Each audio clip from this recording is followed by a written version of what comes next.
Hello friends, तो कैसे हो आप सब। आज हम बात करेंगे एक बहुत ही इम्पॉर्टेंट वीडियो पे। एक टॉपिक है, आपने तमिल में देख ही लिया होगा कि बिना पढ़े एग्ज़ाम पास कैसे करें इग्नू में। बहुत इजी है, मैंने भी काफ़ी बार ट्राई किया है ये करके और डेफिनेटली मैं पास भी हूँ। मतलब मेरी एक भी एग्ज़ाम में बैक नहीं आई है और मतलब लगभग सभी एग्ज़ाम्स में मैंने ऐसे ही किया है कि प्रीवियस ईयर के जो क्वेश्चंस हैं वो उठा के मैंने सॉल्व किए थे। जस्ट सिंपल, मतलब बहुत इजी है। इन्होंने एक तरफ तो आपको काफ़ी मुश्किल बुक थमा दी आपके हाथ में, ठीक है, और दूसरी तरफ आपके लिए एक काम भी कर दिया है इजी कि आप जो है प्रीवियस ईयर के जो क्वेश्चन पेपर है अगर वो सॉल्व कर लिए आपने, मैं आपको बताऊंगा कैसे करते हैं, तो आप इजीली बड़े ही आराम से पास हो सकते हो, है ना। 70-80% आपके ईजी आ जाएंगे अगर आपकी राइटिंग स्किल्स अच्छी है। और उसके लिए मैंने वीडियो बना रखी है, आपने नहीं देखी तो आपको डिस्क्रिप्शन में लिंक मिल जाएगा। मेरी जितनी भी वीडियो बनी हुई है राइटिंग स्किल्स पे, तो वो आपको मिल जाएंगी, कैसे आप आंसर लिख सकते हो, कैसे कर सकते हो। और अगर आपको और दोबारा नई वीडियोस चाहिए उसके लिए तो मैं और भी बना सकता हूँ, ठीक है। कुछ नया लेके आऊँगा अगली वीडियोज़ में। और अभी फ़िलहाल बात करते हैं इसी टॉपिक के बारे में। तो बहुत ईजी है पहली चीज़, और दूसरी चीज़ काफ़ी टाइम बचेगा आपका इससे। बुक्स काफ़ी बड़ी है, बल्कि बुक्स होती है। ये सभी के लिए है, ठीक है, जो फ्रेशर्स है उनके लिए भी है, जो पुराने हैं उनके लिए भी है। तो देख लेते हैं कैसे जो है हम आंसर करते हैं, या प्रीवियस ईयर कैसे क्वेश्चन जो होते हैं कैसे सॉल्व करते हैं। एक क्वेश्चन पेपर उठा रखा है मैंने BPSC 146 का, ठीक है, बैचलर्स ऑफ आर्ट ऑनर्स के लिए है ये। Conflict resolution and peace building के एक टॉपिक है ये, ठीक है। तो यहाँ पे कुछ क्वेश्चंस लिखे होंगे डेफिनेटली।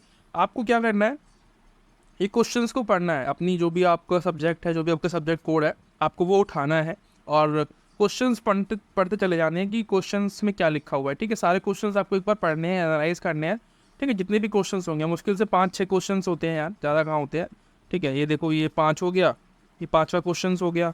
इसमें 2 क्वेश्चन दिए हुए हैं आपके 10 नंबर के, राइट। और उसके बाद एक ये क्वेश्चन है और एक इसके बाद एक और क्वेश्चन है। ये बेसिकली 8वां में होते हैं, ठीक है। कि भाई ऑप्शनल में अगर आपके पास कुछ भी नहीं है तो आप ये कर सकते हो, ठीक है। ये तो हो गया इंग्लिश के अंदर, इंग्लिश में है, और वही आपको हिंदी में मिल जाएगा सेम, ठीक है।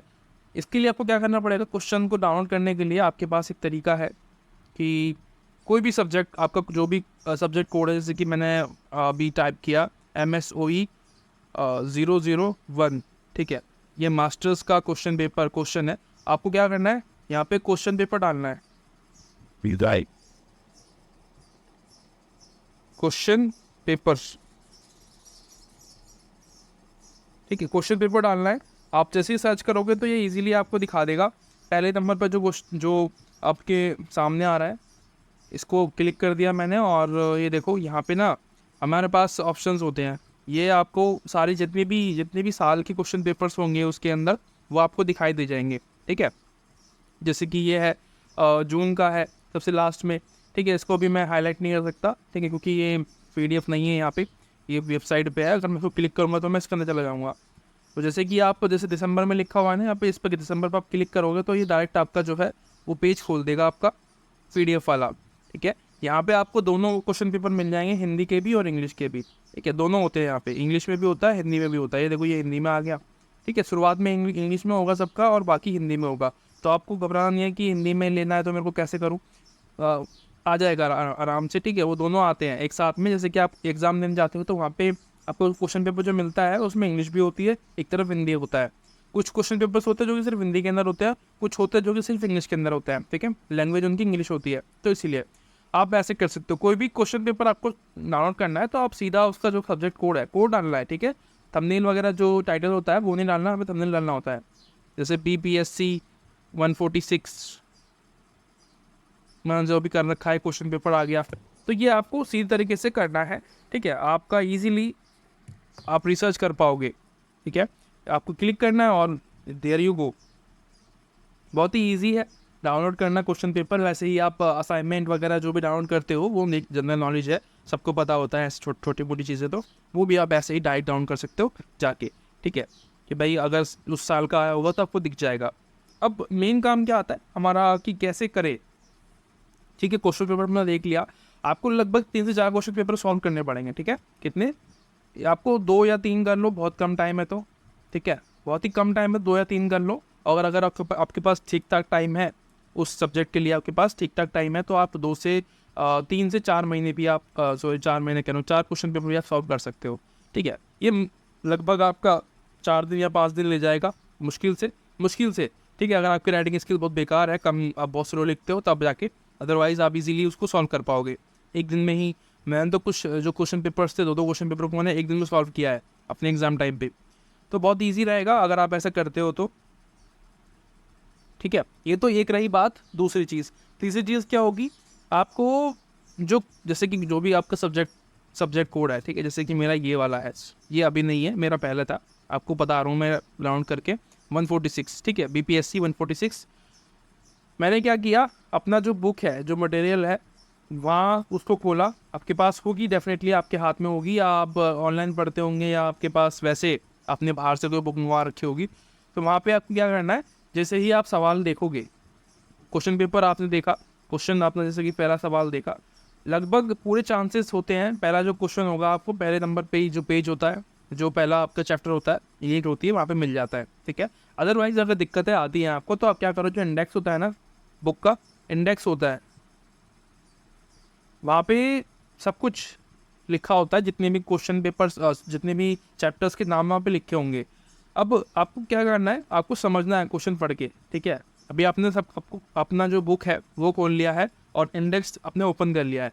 अभी आप क्या देखोगे कि भाई अंतर्धार्मिक संवाद, पहले आपकी जो बुक है कॉन्फ्लिक्ट के वगैरह के बारे में होगी, जो भी क्वेश्चन है आपका, तो धार्मिक संवाद का अंदर एक वहाँ पे एक अलग से चैप्टर होगा। ठीक है, धार्मिक संवाद के बारे में, अंतर्धार्मिक या कुछ भी ऐसे कुछ करके चैप्टर होगा, तो आप उसको खोलोगे, वहाँ पे आपको डायरेक्टली अंतर्धार्मिक संवाद दिखाई देगा। ठीक है, टिप्पणी जो है, ये तो आपका सवाल है, पूछ रहा है क्या, उस पर आपको लिखना है आंसर।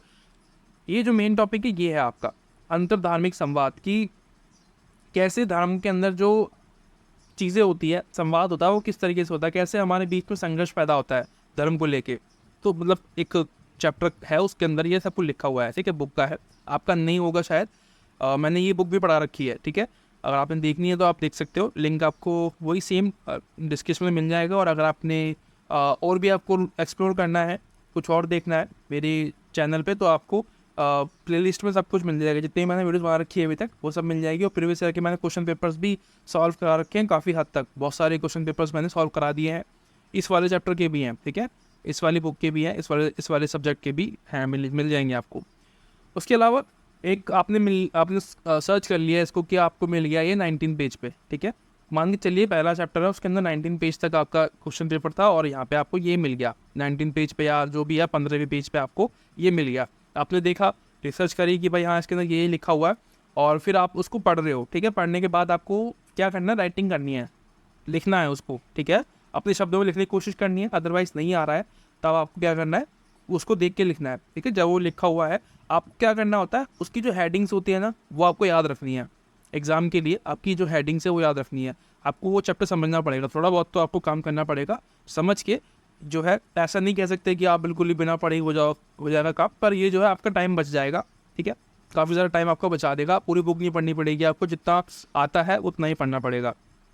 ऐसा मैं इसलिए भी कह रहा हूँ क्योंकि क्वेश्चन पेपर जो क्वेश्चंस होते हैं इग्नू के, वो हर साल रिपीट होते हैं। ठीक है, आज जो आप ये क्वेश्चन पेपर देखोगे, ये जो मैं आपको बता रहा था कि 3 से 4 साल जो है 3 से 4 क्वेश्चन पेपर आपको सॉल्व करने हैं, वो क्यों कह रहा था मैं कि हर, जैसे कि अभी एग्ज़ाम होंगे, ठीक है, अभी आप एग्ज़ाम दोगे फ़िलहाल में, उसके बाद जो एग्ज़ाम होगा 6 महीने बाद, जो भी एग्ज़ाम होंगे, 4-5-6 महीने बाद जो भी एग्ज़ाम्स होते हैं, वहाँ पे वही सवाल फिर दोबारा से रिपीट हो जाता है। ठीक है, यानी कि वहाँ से जो है, जैसे कि अभी आपने एग्ज़ाम दिए तो आपने कर लिया, उसके बाद फिर जो नेक्स्ट बार जो एग्ज़ाम होगा उसी सब्जेक्ट का सेम, उसमें लगभग 2 से 3 सवाल फिर दोबारा से रिपीट हो जाएंगे, वही सेम जो आपने दिए होंगे उसके एग्ज़ाम्स में। ठीक है, तो ये होता है इग्नू में, आपका ये फ़ायदा हो जाता है कि आपको हर साल जो है वही सवाल देखने को मिलते हैं, कुछ डिफरेंस नहीं होगा। एक साल में 2 पेपर होते हैं, ठीक है, उन दोनों पेपर्स में आपको लगभग कुछ ना कुछ सिमिलरिटी देखने को मिल जाएगी। इसलिए मैं कह रहा हूँ लगभग 2 साल के आपको क्वेश्चन पेपर सॉल्व करने, इसलिए कह रहा था कि 4 क्वेश्चन पेपर अगर आप सॉल्व कर लेते हो 2 साल का आपका कंप्लीट हो जाएगा। कहीं से भी सवाल आ जाता है, आप इजीली सवाल का जवाब दे पाओगे। ठीक है, आपके जो अटैम्प्टिंग क्वेश्चंस होते हैं, यानी कि 5 क्वेश्चंस आप इजीली अटैम्प्ट कर पाओगे, कहने का मतलब ये है। तो फिर आपको सेकंड सवाल देखना है कि ये क्या लिखा हुआ है, आपने आंसर लिख दिया पहले क्वेश्चन का, फिर आपको ये देखना है, फिर आपको मिल गया ये कि भाई ये पेज नंबर 21 पे है, ठीक है। एग्जाम्पल के लिए मान लो कि 21 पेज नंबर पे आपको मिल जाता है और आप उसमें लिखने लगते हो, ठीक है। ये तरीका है, ये बहुत इजी तरीका है, आप ऐसे कर सकते हो। अगर आपको पढ़ने का टाइम नहीं है आपके पास तो आप इजीली ऐसे सर्च करके कर सकते हो। मतलब और क्या कह सकते हैं, अगर आपके पास टाइम नहीं बचा है तो आपको यही करना पड़ेगा, काफ़ी टाइम बच जाएगा आपका। थोड़ा बहुत पढ़ना पड़ेगा आपको, बस हल्का सा थोड़ी बहुत चीज़ें पढ़नी पड़ेंगी जो आप सर्च कर रहे हो वही पढ़ना पड़ेगा। इससे क्या होता है ना, आपका पूरा सिलेबस लगभग कंप्लीट हो जाएगा। और ऐसा कंप्लीट होगा, आप एग्ज़ाम्स में नंबर्स अच्छे लेके आओगे, साथ साथ में आपकी कॉन्सेप्ट क्लियरिटी भी हो जाती है ना। क्योंकि आप जैसे कि शांति जो है, ये जो सवाल बनाते हैं ना, ये पूरी बुक के अंदर से लेके आते हैं सवाल, ठीक है। ऐसा नहीं होता कि कहीं कहीं से उठा के ले आए हैं, बुक के अंदर से ही होता है। तो इससे आपकी बुक की क्लैरिटी भी हो जाएगी और आप इजीली आंसर भी लिख पाओगे। इतनी अच्छी क्लैरिटी नहीं हो पाएगी, डीपली स्टडी नहीं कर पाओगे आप, लेकिन फिर भी आपका काम चल जाता है। आप फिर भी 70, 60, 80% नंबर आ जाते हैं। जिसकी राइटिंग स्किल्स अच्छी होती है आ जाते हैं। मेरे भी लगभग इतने ही आए हैं, 70, 60% मेरे ईजिली आ जाते थे। ऐसा करके मैंने अभी तक जितने भी एग्ज़ाम्स दिए हैं लगभग उसमें से मोस्टली में मैंने ऐसे ही किया है, ठीक है। क्योंकि पढ़ने के बाद भी बुक जो है एक दो की वो समझ में नहीं आती है। आप लास्ट तक सोचते हो कि यार मैंने पढ़ाई भी की है या नहीं की है, समझ में नहीं आ रहा है। तो उसलिए आपको ये तरीका अपनाना पड़ेगा। ये सबसे बेस्ट तरीका था जो मैंने आपको बताया है अभी। बाकी आप देख लेना, आपको सही लगता है तो आप कर सकते हैं। वैसे आप सजेस्ट करूँगा मैं डेफिनेटली ये आप कर सकते हो, क्योंकि एक तरीका है ये भी, आपका एक स्ट्रैटेजी है, सबकी स्ट्रैटेजी होती है, काम करने की तरीका होता है। तो ये जो है मेरा तरीका था, मैंने ये अडॉप्ट किया था और मेरा अभी तक किसी भी एग्ज़ाम्स में कंपार्टमेंट या कोई भी बैक वगैरह नहीं आई है। ऐसे ही किया है मैंने सारे एग्ज़ाम्स, ठीक है। मिलते हैं अगली वीडियो में। अगर आपकी वीडियो अच्छी लगी होगी तो आप मुझे डेफिनेटली सपोर्ट करोगे, मुझे पता है।